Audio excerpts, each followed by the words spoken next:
shiver. It's really about character. Well, let's talk. Come on, what do you say? You know there's got to be a better way. Can't we just agree that you're no better than me? Oh, it's so plain to see that there's equality between you and me.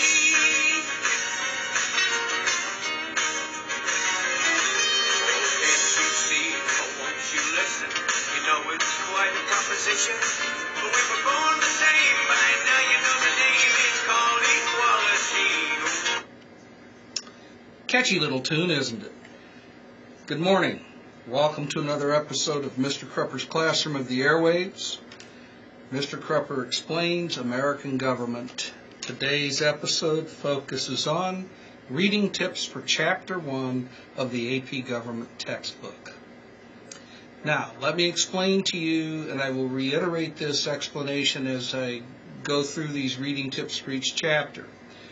Regardless of whether I mention them or not in the reading tips, you are responsible for the entire content of each and every chapter of the textbook.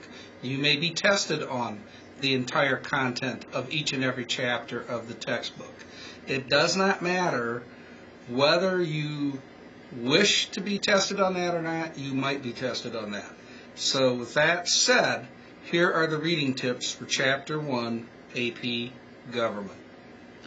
First tip, you should be able to define all of the key terms that are listed at the end of the chapter. Second tip, you should be able to describe the ways globalization has affected the government of the United States.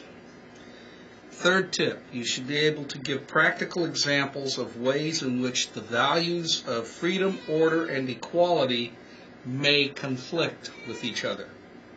Fourth tip, you should be able to give practical examples where freedom, order, and equality are compatible values with each other. Fifth tip, you should be able to provide a conceptual framework for government.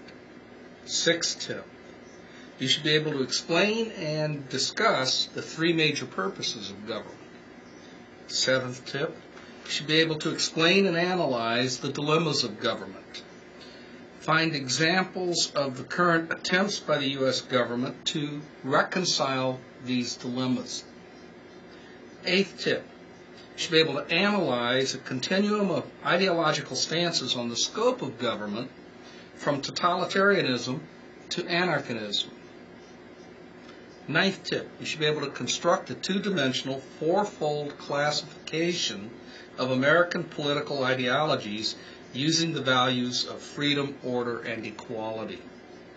And the last tip, you should be able to distinguish between liberals and conservatives regarding attitudes about the scope and purpose of government.